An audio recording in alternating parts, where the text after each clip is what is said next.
गोलंदाज कोण आहे? गोलंदाज मित्रा विनोद. विनोदने मारले.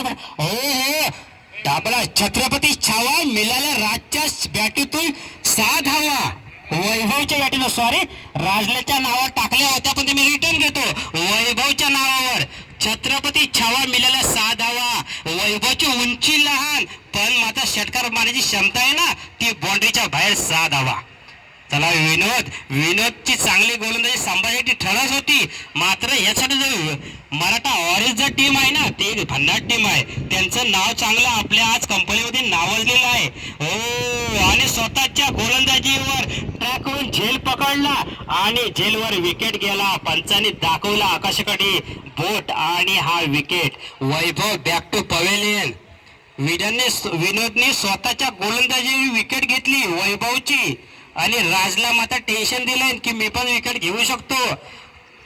तू जर त्यांचा आग्रा में ताज है, मराठा वारिस के पास राज है ना, तर मैं भी कम नहीं है. ठीक आहे, चला पुन्हा एकदा विनोद तयार होतोय आणि नवीन बॅटर जो येत आहे ना, तो मला वाटतं हरीश असावा.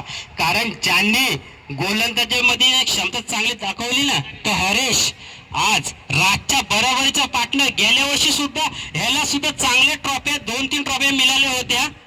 असा हा हरीश मोरे.